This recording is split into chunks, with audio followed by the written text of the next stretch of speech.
Welcome to week 3 of getting out of our own way, making friends with ego and resistance on the spiritual path. This week, you've been considering your own experiences. You've been considering those times when you kind of just wanted to blot out your own ego. Could happen for some of us on a daily basis, or it could be that this is something that you've diligently worked to do less and less of, and yet at the same time it still happens because we do get up to here with the stresses of daily life. And yet, the more that we practice meditation, the more that we are in a contemplative mode, the more we build that spiritual muscle that we were talking about that Arjuna needed as he was looking into the great mouth of Krishna. And also, you were thinking about those times where you may have looked into the mouth of Krishna and come out of it a little trembly, and this will happen, and we'll come out so trembly that it's hard to reorganize our egoic self so that we can do those daily obligations that we have. And so one of the best ways to cope with that is to just continue to do your practice. And occasionally you might want to keep your practice a little shorter, but mostly you just continue to do your practice. Let those spiritual muscles grow. However, we have to honor these experiences. And if we come out of something so trembly, it is a moment of transformation. It's a moment of transformation that you need to take advantage of.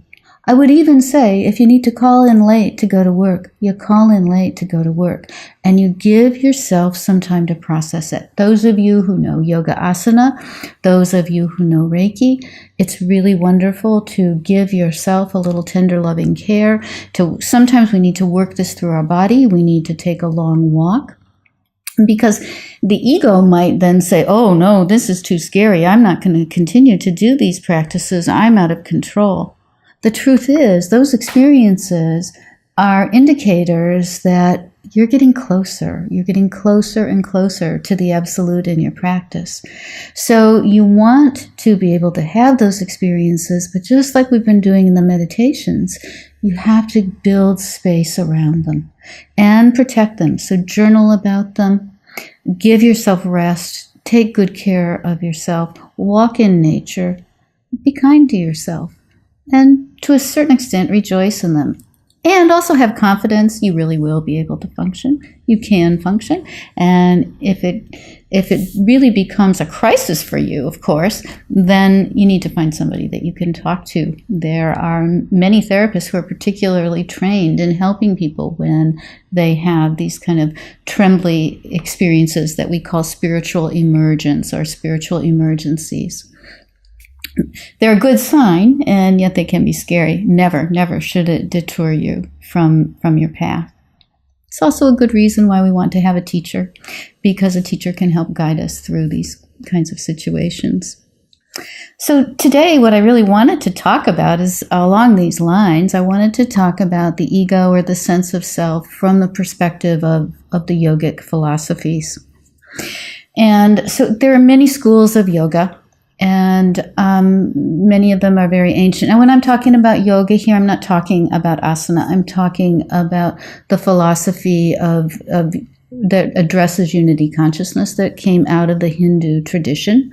Yoga also includes Tantra, which is in both the Hindu tradition and the Buddhist tradition.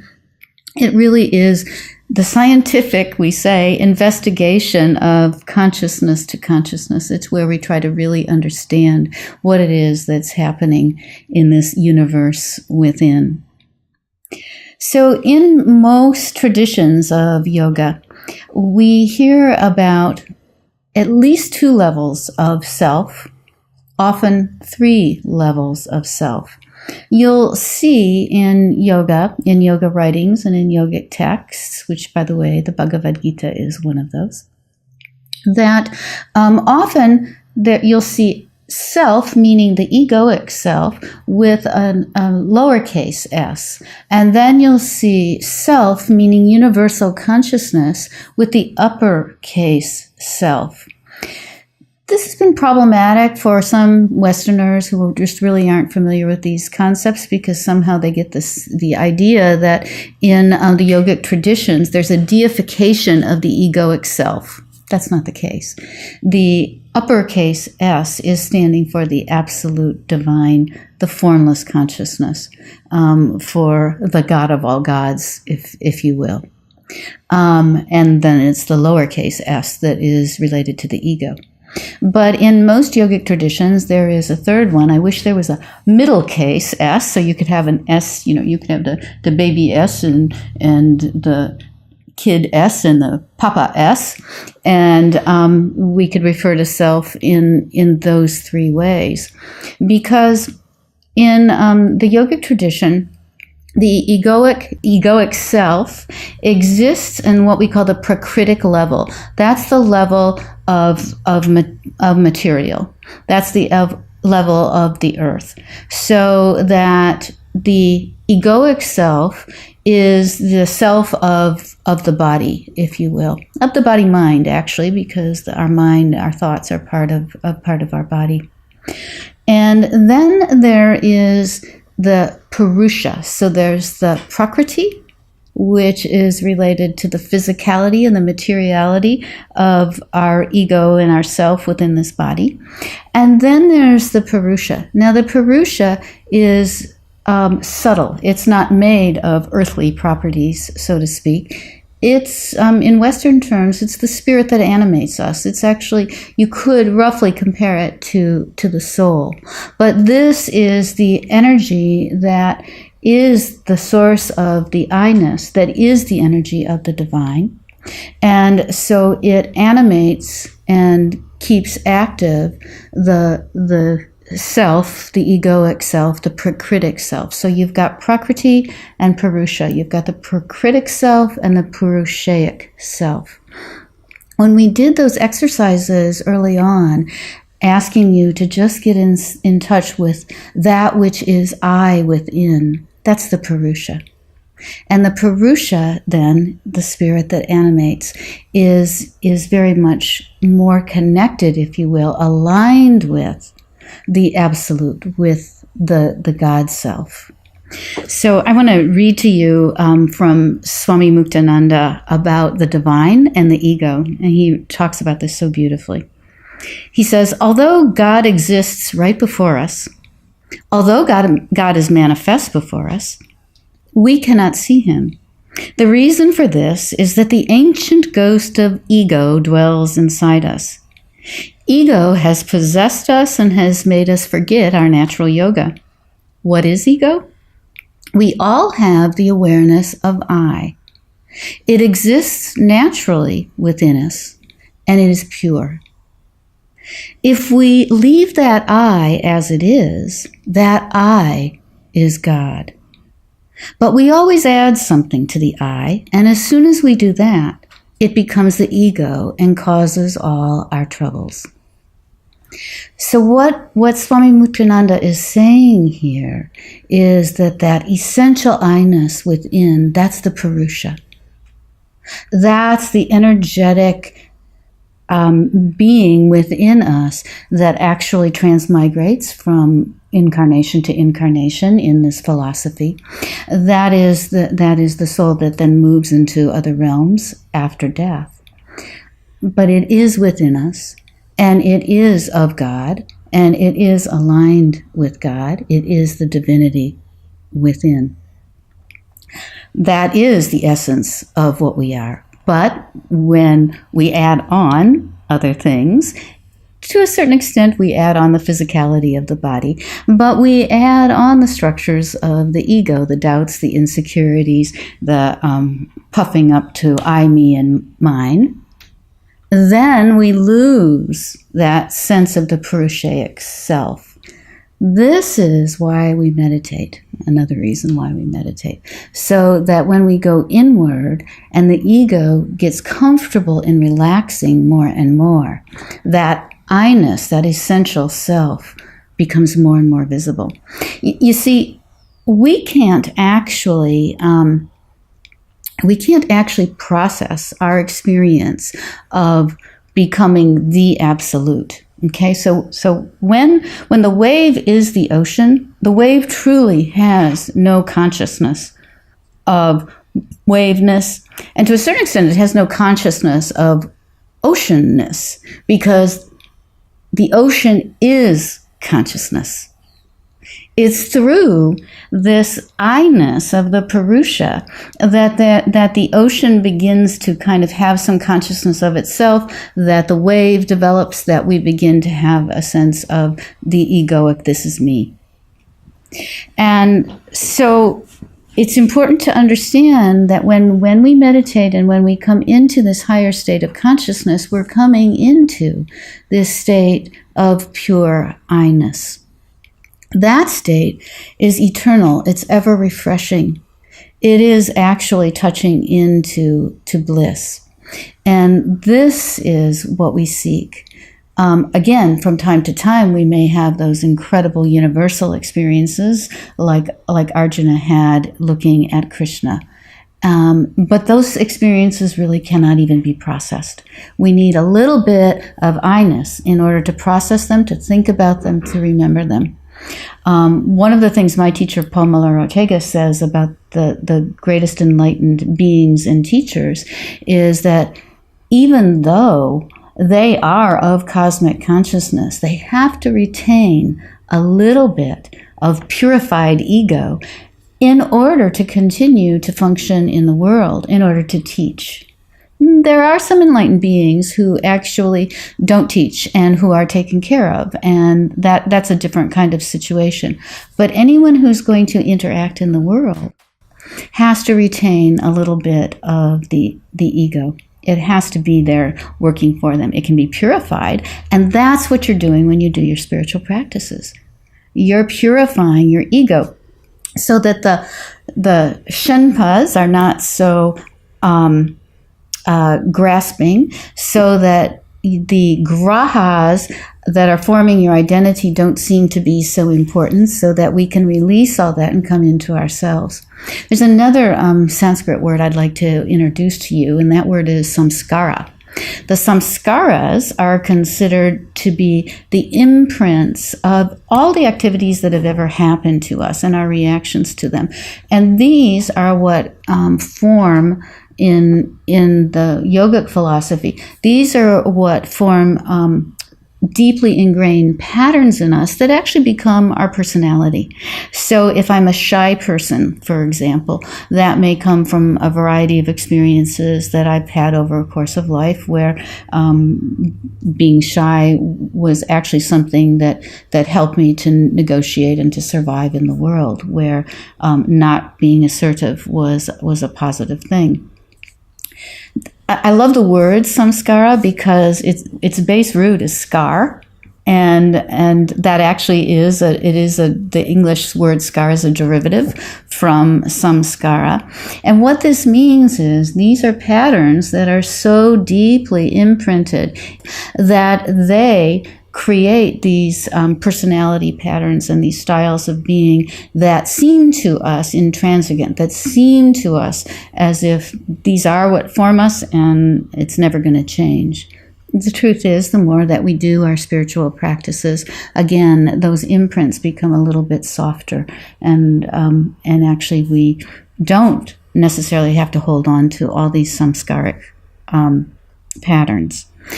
Similarly, in Western psychology, we talk about our issues, that we have all these patterns. We have a whole web of patterns that where one thing happens and we react in this way. And we know that it's rooted in early childhood, our development, our traumas, our crises in life.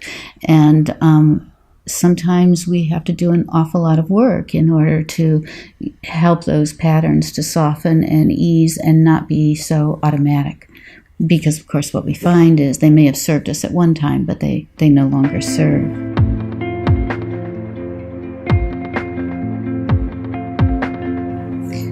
So as we meditate, as we engage in our spiritual practice, our mind becomes what's referred to in yoga as more sattvic. Sattva meaning that our mind becomes luminous, it becomes clear. We become freer of those shenpas, those grahas, of the samskaras. And so we're, if you will, a cleaner vessel. And then it's easier for pure consciousness to flow through, or actually to identify the pure consciousness within ourselves. Ego does begin to relax, and what used to seem so very important no longer feels so important. So that any jealousies, for example, that one might have had that would crop up from time to time, you'll begin to notice that they just don't crop up as fiercely as they might have before, or competitions. I actually, one of the ways I've measured my spiritual progress is kind of noticing how in certain relationships I don't react to things that I used to consider to be affronts in the same way that I once did. I don't think it means that those particular people are behaving differently with me, but instead it's just I don't react in the same way that I did. Some of that is deliberate. I mean, I want to work on that, like working on my issues, but it's important to understand that in spiritual practice, particularly in meditation, a lot of that work actually happens naturally because the mind is being cleared of those mechanics of the ego that are so invested in my self-aggrandizement, so to speak. So that whereas I once was really subject to jealousies, to competition, to little irritations, it's not that I don't notice these things, it's not that I don't see them, and I'm still able to evaluate if there is some kind of threat, right? But it just doesn't grasp like a Shenpa in the same way that it once did. And again, this is truly making friend with ego. As I make friend with ego, there are fewer resistances that are put out there to me doing my practices. I want to do my practices because, quite frankly, I feel better. Also, as we do this more, we get more comfortable. As we get more comfortable with going inward, as we get more comfortable with that inward flow of attention, then we are coming into a higher consciousness. So the Purusha represents a higher consciousness, really, than the consciousness, the Prakritic consciousness of the ego. They work together, but a lot of times, as we've said, the ego is very forgetful of its true nature. So the more that I can come into that true nature of me, then the better access I have actually to the goodness within. I can make better moral decisions. I can actually decide it would be a good thing for me to not snap at the children, and actually have more ability not to do it, because it's not just me telling myself you shouldn't snap at children, right? It's coming from a place that actually doesn't want to do that, that actually begins to not even be capable of doing it. Jacob Needleman is one of the great thinkers of our time, and he has a pithy little book that addresses the question of why can't we be good? And what he says is that as long as we're operating from the external flow of attention, as long as we're operating from the egoic, Prakritic flow of attention, that it's virtually impossible to do anything that's not self-serving. And that many, many people are not comfortable with that inward flow of attention, are not comfortable with their interior self. They don't even necessarily recognize the higher consciousness that is their own being. And we need to cultivate that. If we cultivate that, then doing good, being good, starts to come naturally. So it's a beautiful way of looking at it, that we do begin to change on a spiritual path, that ego, as much as it wants to maintain its stability, actually can become open to change, and it can begin to realize that it may go overboard in the threats that it perceives. And so we can genuinely become more cooperative, more harmonious, more interdependent beings. We can become more self-accepting and more self-loving, as well as truly loving our neighbors.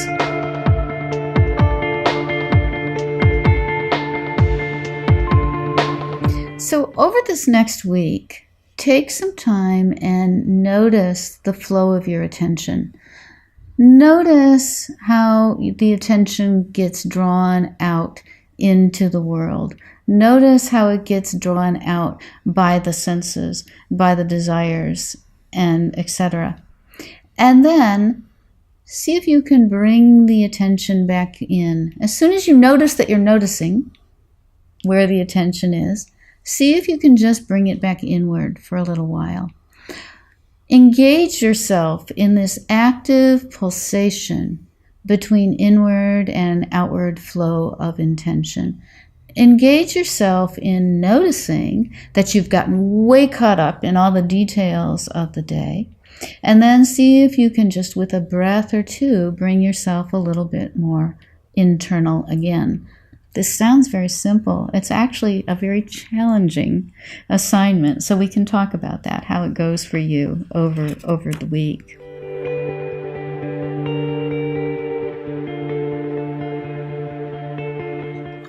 I'm going to invite you now to do a meditation with a mantra. The mantra is Hum Sa. Hum Sa is, it's actually 2 Sanskrit pranavas, like syllables. The hum, it has the meaning of amness, I am. Sa has the meaning of that. So we look at that as I am that kind of with a capital T, the uppercase T, meaning the great consciousness. I am that. When you do Hum Sa as a mantra, it's like you're repeating this over and over again. I am that, I am that, I am that. And as it cycles, you'll notice it's I am that, I am that, I am that, I am that, I am. And I'm sure this sounds very familiar to many of you from the West who have studied the biblical scriptures. I am that I am. So we're going to be doing this with the breath. We're going to do Hum Sa with the breath. The yogis of the Upanishads understood that the sound of the breath on the inhalation is a sound of hum. And on the exhalation, it's the sound of sa. And so the understanding is that this great pulsation happens with every breath, whether we're egoically conscious of it or not, that in every breath, every inhalation and every exhalation, there is a pulsation from the great consciousness that says, I am that. And so that this message of what we are is constantly pulsating within us through the breath. And of course, as we inhale and as we exhale, that's a reflection or a mirror of the attention flowing in and flowing out. And that this kind of pulsation is everywhere. This is the vibration, if you will, of the universal life force. So go ahead, please, and close your eyes. And just take a couple of deep sighing breaths in through the nose and out through the mouth. Feel yourself nicely rooted into the chair or the floor, wherever it is that you're sitting. If your feet are crossed, you might want to try to put your soles of your feet right flat onto the earth so that you're even more connected. You want the spine to be as straight as possible. And now just listen to the natural sound of your own breath. Notice if you hear the pulsation of hum on the inhalation. And it'll sound more subtly than I can even pronounce it. But it's as if as you're inhaling, you hear that pull of air of the ha. And on the exhalation, the sa. And just take a moment and listen for that in your own breath.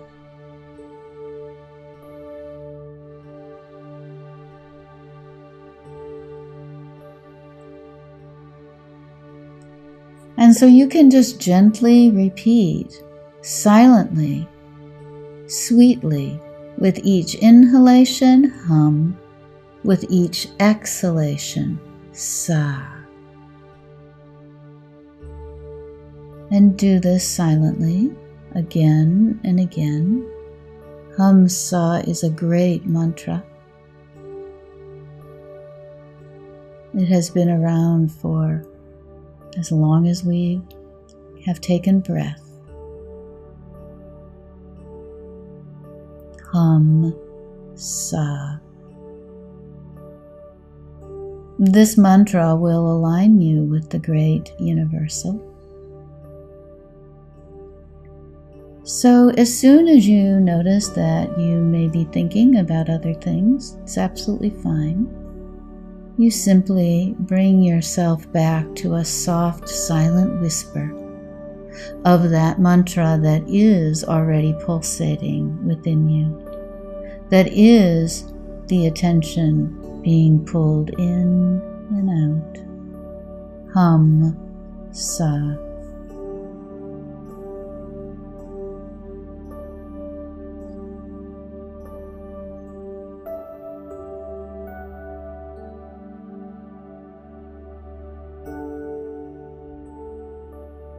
Continue for a few more minutes.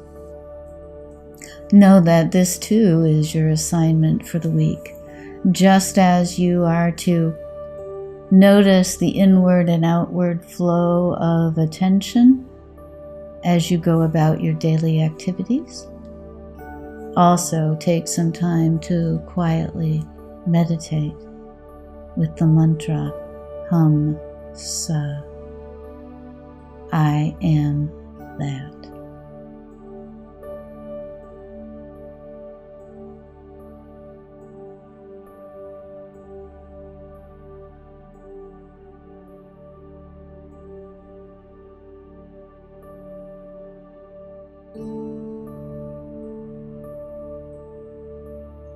If you wish, you can continue to meditate with the hum sa, maybe for 5 or 10 more minutes.